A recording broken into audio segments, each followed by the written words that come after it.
어제는 하나님이 심판하실 때라는 제목으로 말씀을 살펴봤습니다. 하나님이 심판하실 때 이 사람이 의지하고 있는 것을 치시고 철저한 심판이 있을 것이라고 했습니다. 어제 우리가 살펴본 본문은 에돔의 동맹군이 배신을 하고 또 그 배신을 당한 에돔이 하나님 앞에 몰락 당하게 된다는 것을 말씀하셨습니다. 그렇게 될 때에 에돔인들은 무참히 살육을 당하게 될 것이라고 하셨습니다. 그리고 오늘 본문에서는 하나님께서 에돔을 이렇게 철저하게 심판하시는 이유에 대해서 말씀하고 있습니다.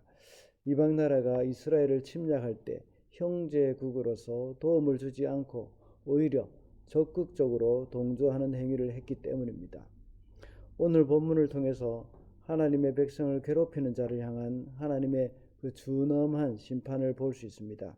이 말씀은 굳이 불신자들이 성도를 괴롭힌다는 차원을 넘어서 우리 성도들 역시 이웃에 대해서 어떻게 대해야 할 것인가에 대한 교훈을 받을 수가 있습니다.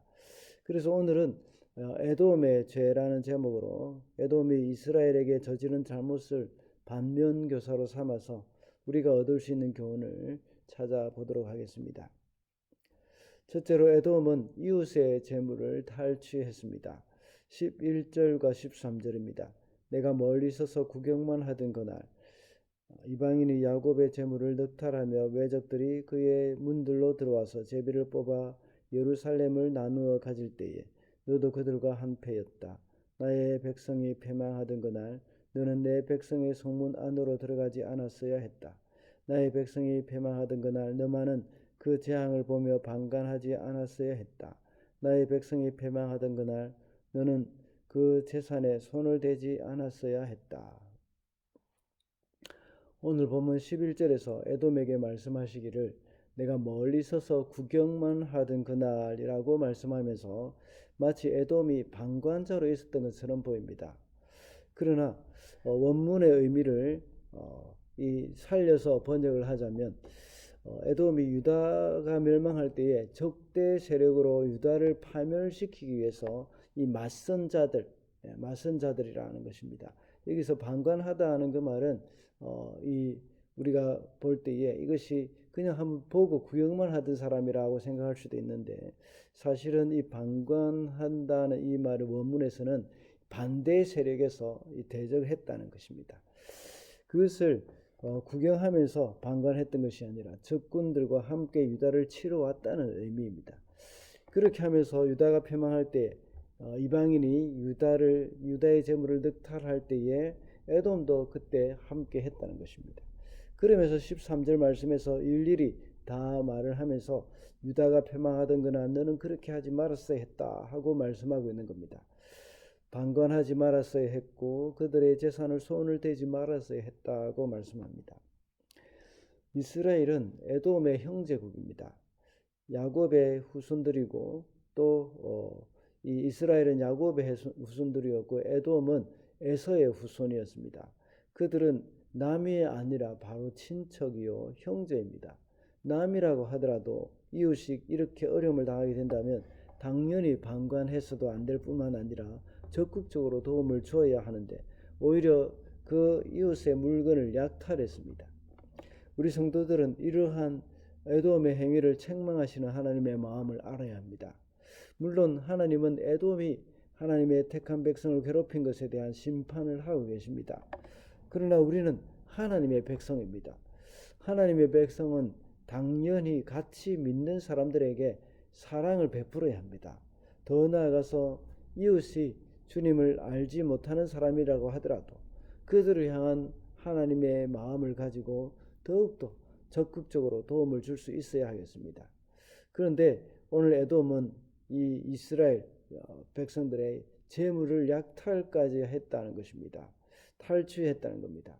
우리가 이 세상 살아가면서 나도 모르게 또 고의적으로나 이렇게 이 이웃의 재물에 대해서 탐을 내거나 또 이웃의 재물을 이제 불로소득 측면에서 이렇게 얻으려고 하고 자기가 차지하려고 한다는 것은 그것은 하나님이 기뻐하시지 않는 것입니다. 요즘 또한 러시아가 우크라이나를 침공하는 가운데 침략하는 러시아를 비난하고 우크라이나에 도움을 주고 있는 국가들이 참 많이 있습니다. 뉴스를 보면 한국에 있는 많은 시민들이, 한국 사람들이 주한 우크라이나 대사관에 많은 물품들을 지원하고 선물을 보내면서 어떻게 해서든지 도움을 주려고 하는 사람들이 많다는 소식이 있었습니다. 에돔이 바로 이렇게 했던 것입니다. 그러나 에돔은 오히려 침략자들과 함께 이 이스라엘을 괴롭히면서 그 물건을 약탈했던 것입니다. 둘째로 에돔은 이웃의 재앙을 기뻐했습니다. 12절입니다. 내 형제의 날 그가 재앙을 받던 날에 너는 방관하지 않았어야 했다. 유다 자손이 몰락하던 그날 너는 그들을 보면서 기뻐하지 않았어야 했다. 그가 고난받던 그날 너는 입을 크게 벌리고 웃지 않았어야 했다. 오늘 본문에서는 부정문이 계속 나오고 있습니다. 이스라엘이 패망할 때 에돔이 방관하고 있었고 기뻐했다는 말입니다. 그리고 입을 크게 벌리고 웃었다는 것입니다.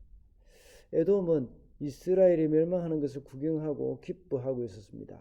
비록 하나님의 백성이 범죄하여서 하나님께 심판을 받아서 멸망하게 되었지만 그 이웃이 되고 형제가 되는 에돔은 그것을 보고 기뻐해서는 안 되는 겁니다. 우리가 살아갈 때에 비록 우리의 이웃이나 우리의 믿음의 형제가 잘못하여서 하나님께 징계를 받는다고 하더라도 우리는 그를 향한 도움을 주어야 하는 겁니다. 그 이웃의 아픔을 함께 나누어야 하는 것이죠. 그 고통을 애석하게 여기면서 도와줘야 합니다.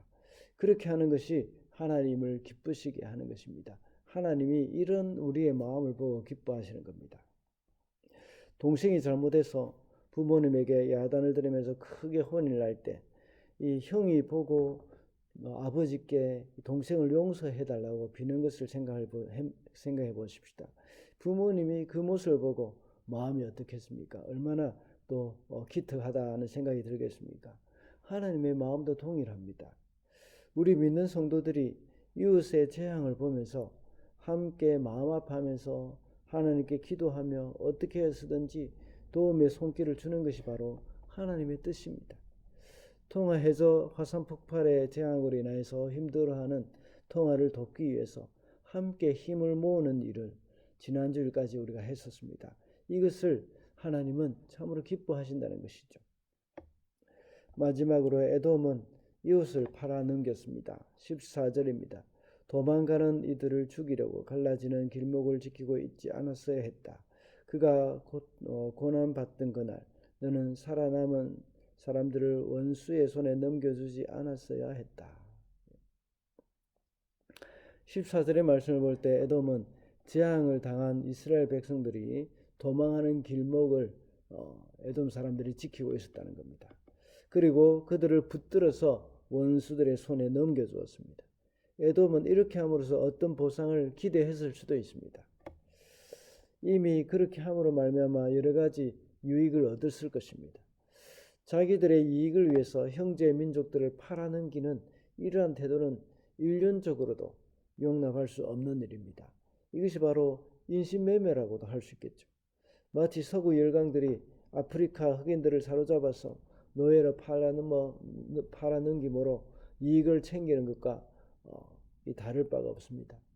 오늘날 우리가 직접적으로 인신매매하는 사람은 아마 없을 것입니다. 그러나 우리 중에 고의로든지 또 실수로든지 형제나 이웃을 해롭게 하는 것이 있다면 그것은 바로 에돔의 행위와 같은 것입니다. 물론 고의로 하는 일을 행한다면, 고의로 이런 일들을 행한다면 하나님과 사람 앞에 큰 죄악입니다. 우리는 결코 이렇게 해서는 안 됩니다. 이런 일은 가룟 유다가 자신의 유익을 위해서 또 돈을 받고 예수님을 배신하는 행위와도 같습니다. 우리가 실수로 형제나 이웃을 해롭게 하는 일은 어쩔 수 없는 일입니다. 그러나 누구나 실수는 할 수 있지만 이런 일조차도 우리의 연약함으로 인해서 이루어지는 일이기 때문에 우리는 하나님 앞에 크게 책망받을 일입니다. 이럴 때 우리는 겸손하게 당사자에게 가서 용서를 구하고 사과를 해야 합니다. 우리는 이러한 여러 가지 일을 통해서 형제를 약탈하는 그런 일은 없지만, 그러나 우리의 욕심과 또 우리의 잘못으로 형제에게 해를 끼치거나 어려움을 당하게 만드는 그런 일이 없도록 우리는 늘 힘써야 하겠습니다. 말씀을 맺겠습니다. 오늘은 에돔의 죄라는 제목으로 말씀을 살펴봤습니다. 에돔의 죄는 이웃의 재물을 탈취하였고 이웃의 어려움에 대해서 기뻐하였으며 이웃을 팔아넘겼다고 했습니다. 우리 성도들은 이웃이 어려움을 당할 때에 그들에게 도움을 주기 위해서 노력을 해야 합니다.